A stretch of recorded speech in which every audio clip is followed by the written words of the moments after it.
고난주간이 시작되는 이 종료주일, 또 주님 앞에서 함께 예배드리는 우리 모든 성도님들 삶 속에 우리 주님이 주시는 신령한 은혜와 은사와 복이 늘 충만할 수 있기를 주님의 이름으로 간절히 축복합니다. 우리가 이번 사순절 기간 동안 예수님의 마지막 한 주간의 삶을 지금 하나하나 살펴보고 있는데, 오늘 우리가 읽은 본문의 말씀은 예수님이 빌라도에게 이제 신문을 받고 재판을 받는 이 과정이 기록되어 있습니다. 아까 우리가 영상에서 봤지만 예수님이 겟세마네 동산에서 기도하시는 중에 이제 가룟 유다가 대제사장과 또 서기관들 그리고 성전 경비원들을 데리고 예수님에게로 와서 예수님을 잡는 이런 과정들이 있었습니다. 그 사이에 치열한 몸싸움도 있었고요. 베드로가 품에서 칼을 꺼내 대제사장의 종인 말구의 귀를 내리치기도 하는 그런 모습들도 있었습니다. 그리고 밤새 이제 종교 지도자들에게 가서 너가 정말 하나님의 아들이냐, 성전을 허용했다고 했냐라고 하면서 여러 가지 물어보는 겁니다. 율법적으로 정죄할 만한 죄가 있는지 그것을 하나하나 따지다가 이제 몇몇 사람들이 이야기를 하기를 성전을 헐면 사흘 만에 짓는다라고 하는 그런 이야기를 했다라고 하면서 성전 모독죄를 또 적용을 시킵니다. 그리고 자기 스스로가 유대인의 왕이다라고 하는 그런 이야기를 했다라고 하는 것도 덧붙입니다. 그래서 이들이 이제 예수님을 총독인 빌라도에게로 넘기게 됩니다. 왜냐하면 유대인들은 지금 로마의 식민지, 이스라엘 자체가 로마의 식민지로 있기 때문에 식민지로 있는 백성들이 누구를 죽인다, 이거는 할 수 없는 일이라는 거예요. 그래서 사람을 죽이기 위해서는 로마의 허락이 있어야 되는데 그것을 허락해 줄 수 있는 사람이 총독이라고 하는 이 사람이었습니다. 그래서 빌라도 총독에게 재판을 넘기면서 이 사람을 반드시 죽여라고 그렇게 이야기를 합니다. 우리가 읽은 복음서들을 쭉 보면 예수님이 빌라도에 의해서 이렇게 넘겨진 것으로 보통 표현들을 하는데, 우리 자세히 보세요. 자세히 보시면 빌라도는요, 예수님을 살려주려고 몸부림쳤던 사람입니다. 총독으로서 좀 더 객관적으로 바르게 판단을 하려고도 했고, 이 사람 예수님에게 유죄를 뒤집어 씌우는 것이 아니라 오히려 무죄를 선언하려고 했던 사람이 빌라도였습니다. 마태복음에서는 이제 재판을 하려고 할 때 빌라도의 부인이 빌라도에게 사람을 보내서 하는 말이, 그 사람에 대해서, 죄가 없는 사람이니까 그 사람에 대해서는 아무런 말도 하지 마십시오. 그 사람으로 인해서 지난밤에 내가 너무나도 많이 괴롭고 힘들었습니다 라고 하는 이런 이야기를 합니다. 그러다 보니까 마태복음에서는 빌라도가 사람들에게 물어요. 바라바를 풀어줄까 예수를 풀어줄까라고 했을 때 사람들이 하나같이 바라바를 풀어달라고 하거든요. 그때 빌라도는 세수대를 가지고 와서 자신의 손을 씻으면서 예수의 죄에 대해서는 내게 묻지 말라고 하는 이런 이야기를 하십니다. 이런 이야기를 합니다. 그러다 보니까 이스라엘 백성들이 하는 말이, 예수의 피값은 우리와 우리 자손에게로 돌려주십시오라고 그렇게 이야기를 해요. 그런 반면 마가복음에서는 손 씻는 장면은 빠지고, 마태복음과 마가복음에서는 빌라도 한 번 딱 재판하면서 나는 이 사람에게서 죽일 만한 죄를 찾지 못했다 이렇게 선언하고 끝납니다. 그런데 누가복음에서는 빌라도가 한번 신문을 하고 나서는 이거는 유대인의 문제니까 유대인의 분봉왕에게로 다시 보내라고 하는데, 마침 헤롯 왕이 이 예루살렘에 와 있었기 때문에 헤롯 왕에게로 바로 예수님을 보내요. 근데 그 전에 빌라도가 예수님에게서 아무런 죄를 찾지 못했다라고 먼저 한번 선언을 했고, 그 다음에 헤롯에게 보내거든요. 근데 헤롯도 예수님을 만나면서 뭔가 신기한 일들, 예수님이 행하셨던 많은 이적에 대한 이야기는 들었는데 그를 직접 보고 싶어가지고 내 눈앞에서 뭔가 이적을 보여줄 수 있느냐라고 하는 것을 요청합니다. 그런데 예수님은 그 요청에 아무런 대답도 하지 않고 반응도 하지 않으세요. 그러다 보니까 헤롯도 그냥 다시 빌라도에게로 예수님을 돌려보내게 됩니다. 그리고 빌라도가 이제 다시 두 번째 재판하면서 예수에게서 죽일 만한 죄를 찾지 못했다, 나는 이 사람을 그냥 풀어놓아 주려고 한다 하니까 사람들이 안 된다고, 죽여야 된다고 얘기해요. 그래서 이제 정말 예수님을 살릴 수 있는 사람들이 이렇게까지 반응한다면 예수님을 살릴 수밖에 없는 것은, 살릴 수 있는 방법은 누가 보더라도 그가 무도한 죄인을 놓고 예수님을 놓으면 예수님을 풀어줄 것이다 라는 생각을 하고 바라바라고 하는 흉악한 죄인을 데리고 나옵니다. 내가 너희 앞에 이 바라바를 풀어주랴 예수를 풀어주랴라고 이야기할 때 사람들은 예수를 십자가 못 받고 바라바를 풀어달라고 요청합니다. 나는 이 사람에게서 죄를 발견하지 못했다고 3번을 이야기하거든요. 그래서 누가복음에서도 그렇고 요한복음에서도 그렇고 빌라도는 예수님에 대해서 무죄를 3번 선언하는 이런 모습들이 기록되어 있습니다. 누가복음에서도 예수님의 무죄다 3번, 요한복음에서도 예수님의 무죄를 3번 선언하는 이 과정이 나와 있어요. 오늘 우리가 읽은 본문 중에 이제 38절 말씀 먼저 한번 보겠습니다. 38절에 보면 빌라도가 예수께 진리가 무엇이오 하고 물었다. 빌라도는 이 말을 하고 다시 유대 사람들에게로 나와서 말하였다. 나는 그에게서 아무 죄도 찾지 못하였소. 자, 이게 요한복음 오늘 우리가 읽은 본문에서 빌라도가 예수님에 대해 처음으로 무죄를 선고하고 있는 그런 부분입니다. 그 다음 두 번째로는 요한복음 19장 4절 말씀입니다. 4절 말씀 또 같이 한번 읽겠습니다. 시작. 그때 빌라도가 다시 바깥으로 나와서 유대 사람들에게 말하였다. 보시오, 내가 그 사람을 당신들 앞에 데려오겠소. 나는 그에게서 아무 죄도 찾지 못했소. 나는 당신들이 그것을 알아주기를 바라오. 자, 지금 나는 그에게서 아무 죄도 찾지 못했다고 해서 두 번째로 무죄를 선언하는 겁니다.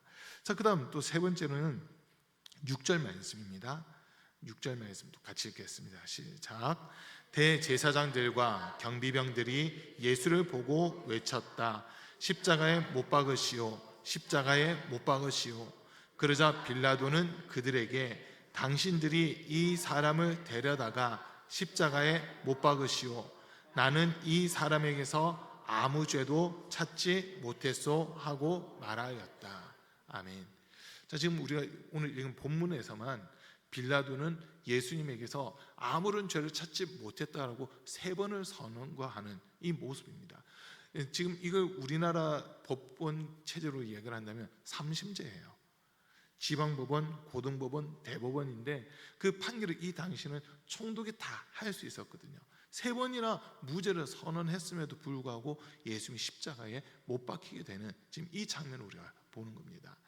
자, 지금 빌라도라고 하는 사람이 이렇게 등장했는데 이 빌라도는 로마의 총독입니다. 그리고 이 빌라도가 있었던 원래 있는 곳이 어디냐면 가이사랴라고 하는 곳에 항구 도시인 가이사랴라고 하는 곳에 이 로마의 군대가 진치고 있는데 그곳에 이렇게 원래 있거든요. 그런데 지금은 유월절이 돼서 유다의 이스라엘의 온 백성들이 예루살렘으로 모이기 때문에 혹시라도 밀란이 일어나면 안 되니까 이런 것들을 통제하기 위해서 지금 빌라도도 예루살렘에 와 있는 이런 상황이에요.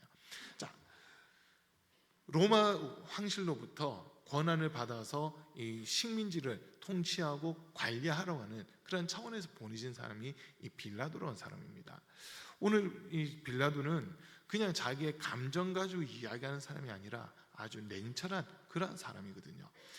분명 옳고 그른 것을 분명히 따지면서 이 죄가 있는지 없는지를 명확하게 밝혀낼 수 있는 아주 똑똑하고 총명한 그런 사람이에요. 그리고 자기가 계획한 대로 이렇게 움직여가는 그런 사람이거든요. 그러니까 철두철미하고 실수가 없는 이런 사람인데도 불구하고 지금 사람들이 예수를 십자가 못 박아야 된다고 막 부르짖으니까 지금 자기가 할 수 있는 방법들을 다 동원해 보는 거예요. 처음에는 나는 이 사람에서 죄를 찾지 못했다. 이건 그냥 유대인 율법에 대한 거니까 너희가 알아서 해결하라고 하면서 처음에는 헤롯에게 보내잖아요.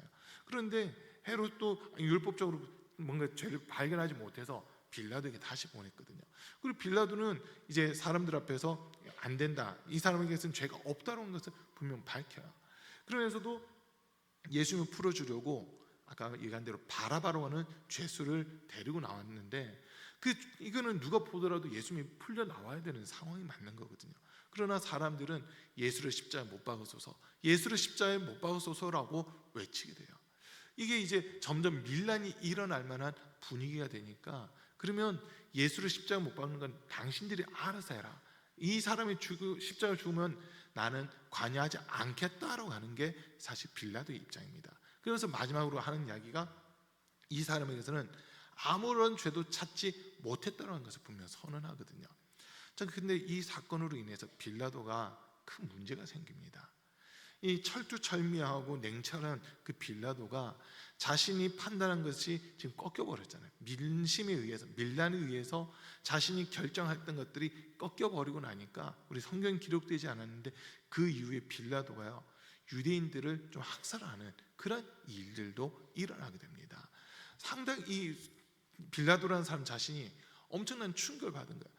아무리 법 조항들을 따지고 해봐도 죄가 없는데 이 사람을 지금 사형 선고를 내려야 되고 십자가 못 박아 죽여야 된다고 하니까 이 판결을 자기가 견딜 수가 없는 이런 상황이 되어서 나중에는 이 빌라도가 약간 정신착란증 같은 병을 일으키면서 유대인들을 좀 많이 학살하게 됩니다. 이 사건으로 인해서 빌라도가 총독에서 폐위가 돼버리고 다른 사람이 총독으로 오게 되는 그런 사건들이 있게 되는 거거든요. 자, 여러분, 지금 우리가 한 가지 기억하셔야 되는 거는요, 예수님은 죄가 있어서 십자가 못 박히신 것이 아니라는 겁니다. 예수님은요, 우리의 죄를 담당하고 십자가에서 고난당하시고 못 박히셨습니다. 요한복음 1장 29절 말씀 한번 보겠습니다. 요한복음 1장 29절입니다. 같이 읽습니다.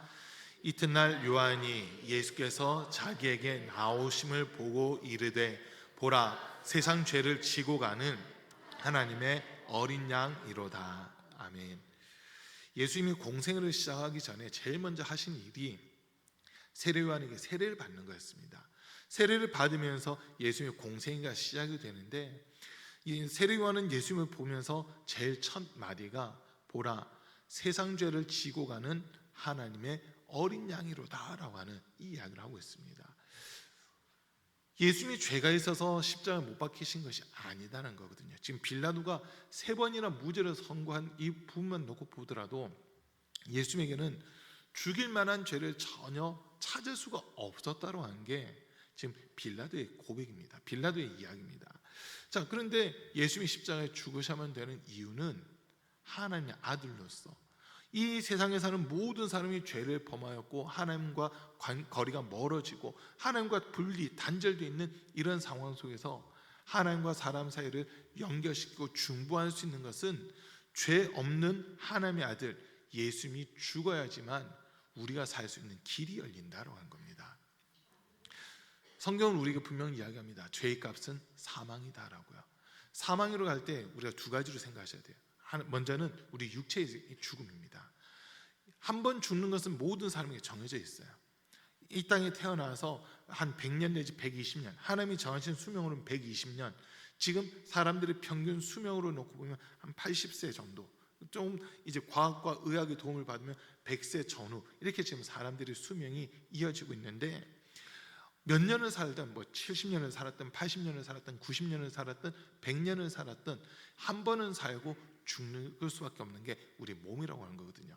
어떤 분들은 하나님이 우리에게 주신 생명, 수명을 다 살고 돌아가신 분도 계실 거고, 또 어떤 분들은 사고가 나거나 병이 나서 돌아가신 분들도 계실 거예요. 빨리 죽느냐 늦게 죽느냐는 개인적인 차이는 있겠지만 우리 이 땅에 사는 모든 사람들은 언젠가는 죽는다고 하는 것만큼은 틀림없는 사실입니다.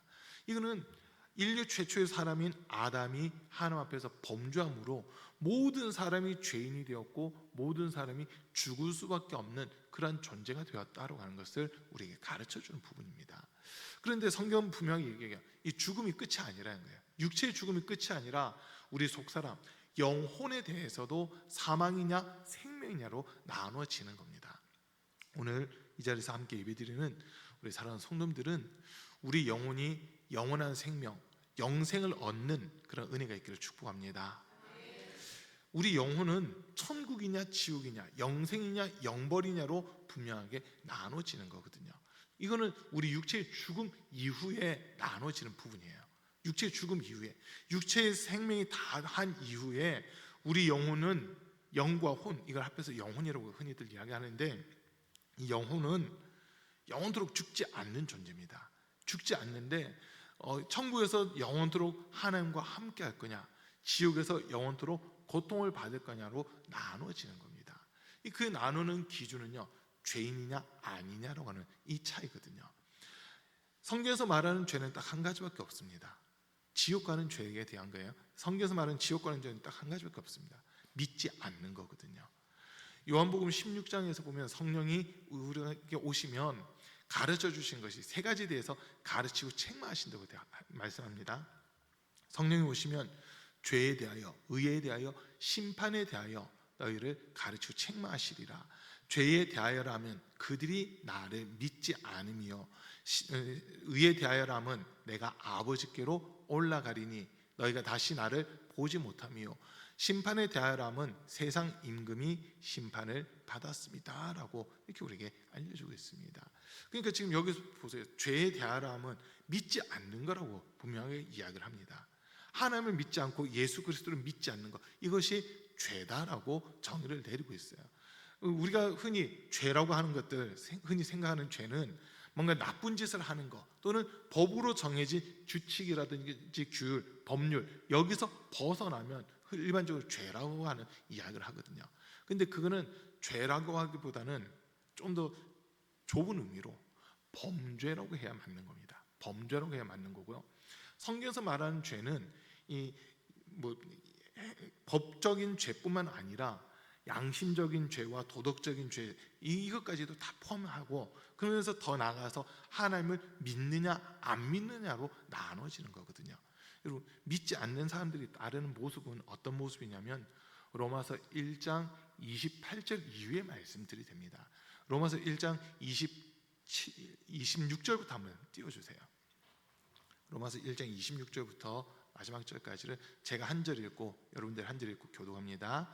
이 때문에 하나님께서 그들을 부끄러운 욕심에 내버려 두셨으니 곧 그들의 여자들도 순리대로 쓸 것을 바꾸어 영리로 쓰며,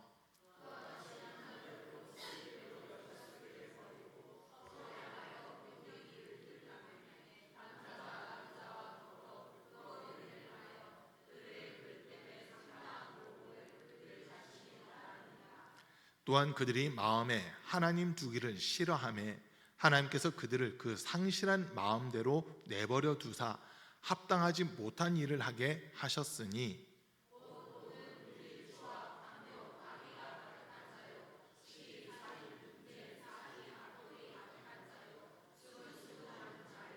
비방하는 자요, 하나님께서 미워하시는 자요, 능욕하는 자요, 교만한 자요, 자랑하는 자요, 악을 도모하는 자요, 부모를 거역하는 자요,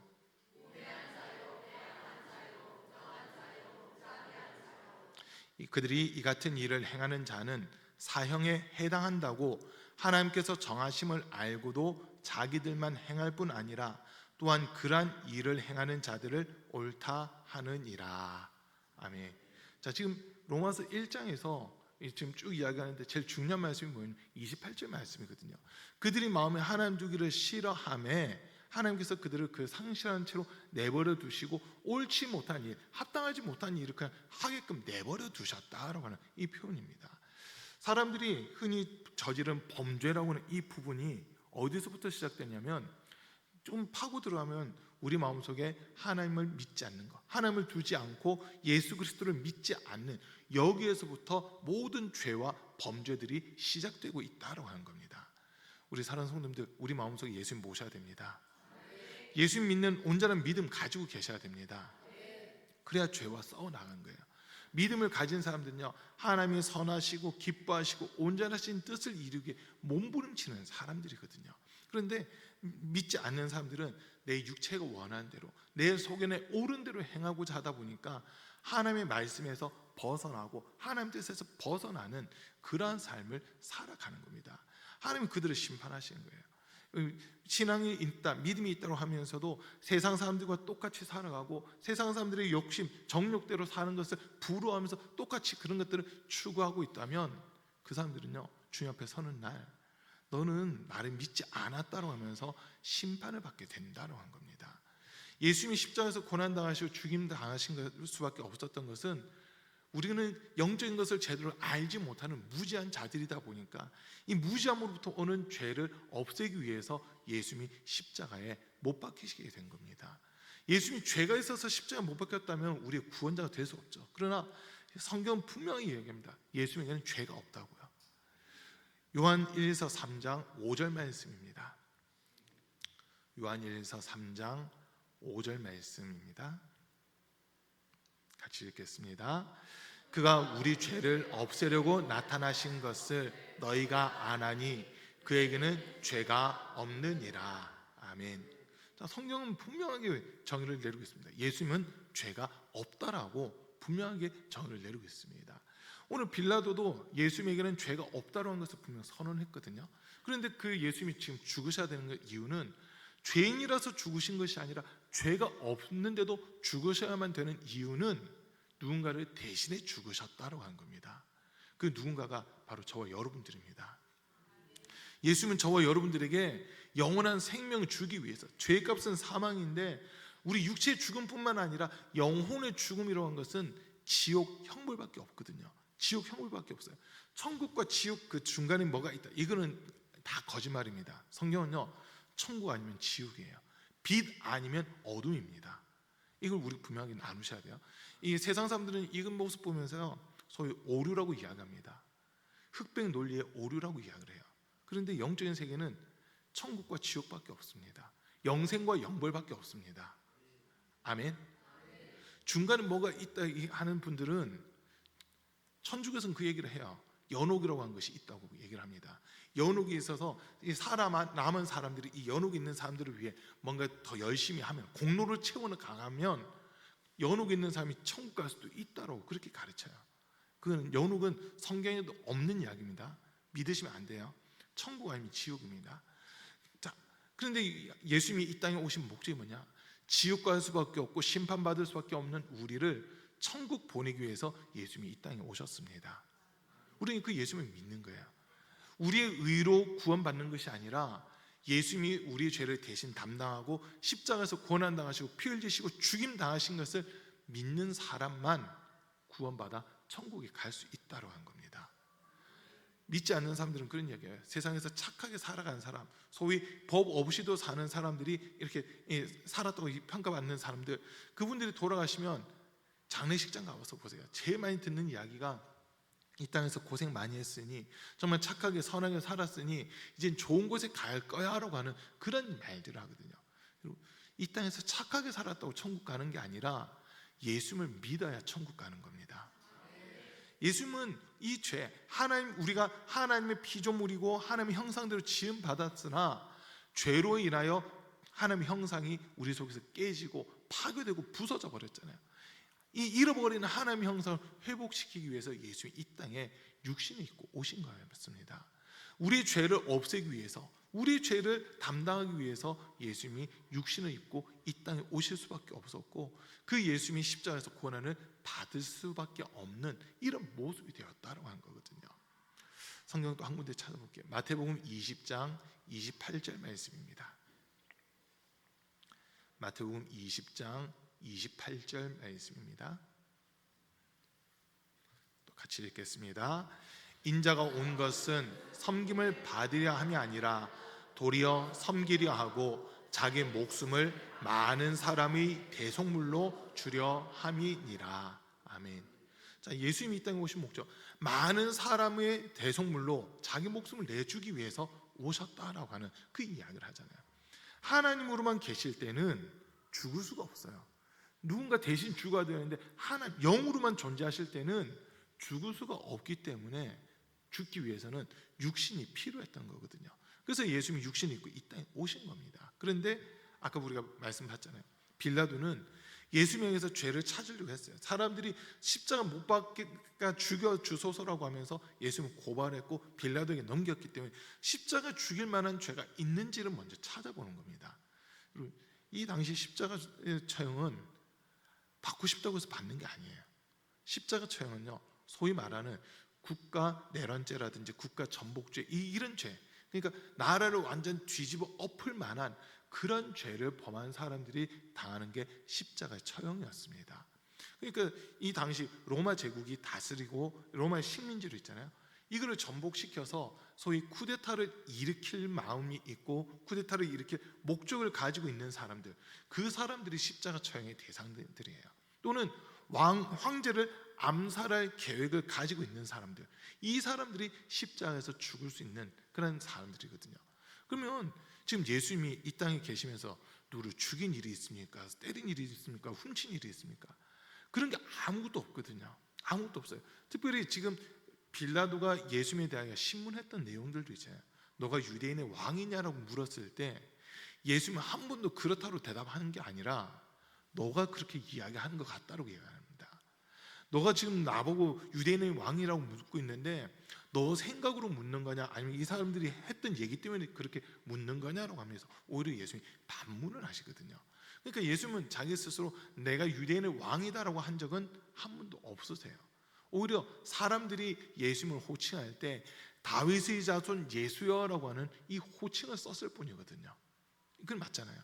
예수님 스스로 나는 다윗의 자손이다 한 적이 없어요.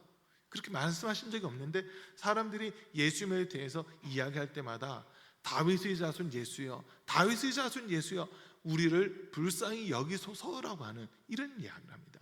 특별히 종려주일, 오늘 종려주일인데 예수님이 예루살렘 성에 들어가실 때, 어린 나귀를 타고 들어가실 때 사람들이 종려나무 가지를 꺾고서 두 손으로 종려나무 가지를 흔들면서 하는 소리가 호산나 다윗의 자손이여 우리를 구원하소서라고 하면서 찬양했거든요.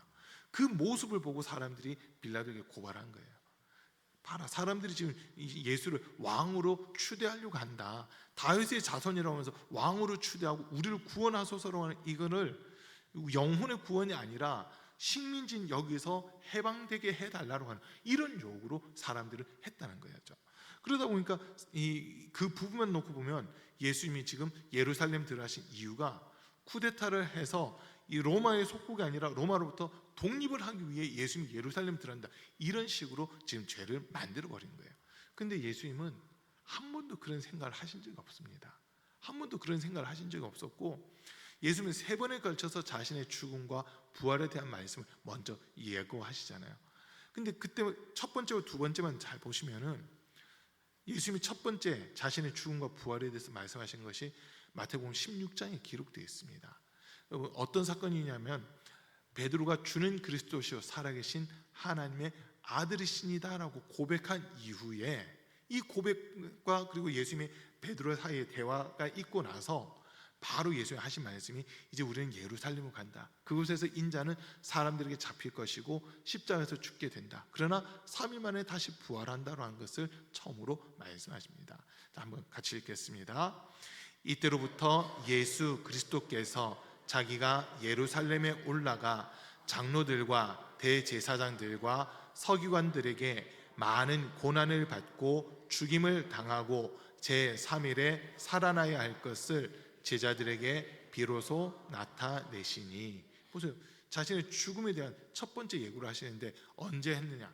베드로가 예수님을 주는 그리스도시요 살아계신 하나님의 아들이니다라고 고백했을 때 예수님은 자신의 죽음에 대한 말씀을 하시는 거예요. 자, 두 번째는요, 마태복음 18장에 기록되어 있는데 예수님이 모습이 변화산에서 거룩한 모습으로 변화되시고 모세, 엘리야가 나타나고 구름 사이에서 하나님의 음성이 들리잖아요. 이는 내가 사랑하는 아들이다. 너희는 그의 말을 들으라고 하는 이 말씀 읽고 난 이후에 내려와서 귀신 쫓는 내용이 있고요. 그리고 나서 예수님 하신 말씀이 또 두 번째, 인자는 이제 예루살렘에 가서 사람들에게 잡히게 되고 죽을 것이다. 그러나 다시 살아난다고 하는 말씀을 두 번째로 예수님이 하시는 거거든요. 그러니까 이 첫 번째, 두 번째가 중요한 이유가 뭐냐면 예수님이 하나님의 아들로 인정받은 다음에 나온 사건 내용들이 예수님이 자신의 죽음과 부활에 대한 말씀을 하셨다라고 하는 겁니다. 그 전까지는 죽음에 대한 얘기를 전혀 하지 않으세요. 예루살렘 들어간다는 얘기도 없었어요. 그러나 베드로의 믿음의 고백을 들은 이후 또 변화산에서 하나님으로부터 인정받은 그 이후에는 예루살렘에 우리는 간다. 그곳에서 사람들에게 잡힐 것이고 십자가에서 죽게 될 것이나 3일 만에 부활할 것이다 라고 하는 이 말씀을 하시거든요. 여러분, 예수님은요 죄인이기 때문에 죽임 당하신 것이 아니라 하나님의 아들로서 죽임을 당하신 겁니다. 아멘. 자, 다시요. 예수님은 죄인이기 때문에 죽으신 것이 아니라 하나님의 아들로서 십자가의 죽음을 선택하신 겁니다. 하나님의 아들로서 우리를 대신해 죽으셨다고 한 거거든요. 이것을 우리 신앙생활에 있어서 우리가 이게 분명히 믿어지셔야 됩니다. 여러분, 예수님은 자신의 죄 때문에 돌아가신 것이 아니라, 십자가에 못 박힌 것이 아니라 하나님의 아들로서 우리를 구원하기 위해 그가 무도한 죄인의 모습에 대해서 십자가에서 죽임을 당하셨습니다. 예수님이 대신 죽으셨기 때문에 저와 여러분들이 살 수 있는 그 길이 열리게 된 겁니다.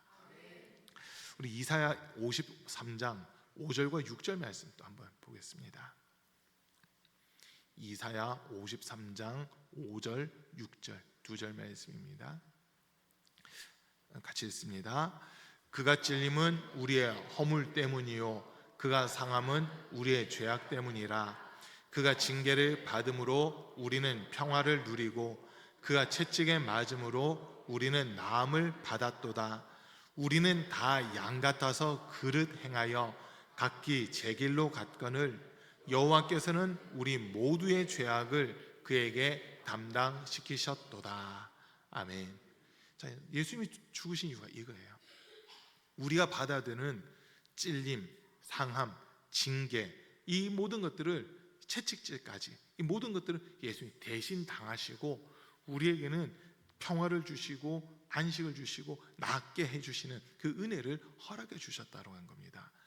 우리는 무엇을 어떻게 해야 될지 알지 못해서 아까 6절 말씀대로 마치 양과 같이 그릇 행하여 잘못된 길로 가서 우리가 가고자 하는 대로 이렇게 가는 이런 모습이었지만 그 잘못까지도 예수님에게 다 떠넘기셔서 예수님이 우리를 대신해 고난받으시고 십자가에서 죽으셨다고 한 것을 성경이 우리에게 밝히 말씀하고 있는 겁니다. 여러분, 이번 한 주간 우리가 예수님을 더 많이 생각하셔야 됩니다. 예수님의 고난, 피 흘림, 죽음, 이 모든 것이 자신의 죄 때문이라면 우리는 예수님 안 믿어도 돼요. 만약 이게 자신의 죄 때문에 예수님이 죽는 거라면 우리는 안 믿어도 돼요. 그러나 예수님 자신의 죄가 아니라 우리의 죄를 대신 짊어지시고 우리의 죄를 대신 담당하셨기 때문에 우리는 예수를 믿어야만 되는 겁니다. 빌라도가 이 당시 최고의 권력을 가지고 있었다고 하는 빌라도의 입에서 나는 이 사람에게서 죽일 만한 죄를 도무지 찾지 못했다는 말이 3번이나 나왔어요. 그런데도 불구하고 죽어야 돼요. 이만큼 억울한 일이 어디 있습니까? 여러분, 우리가 이 땅에서 살다 보면요, 억울한 일, 속상한 일 사실 많이 만나게 되잖아요. 그때 예수님 생각하세요. 우리가 억울하더라도 예수님보다 억울하지는 않을 겁니다.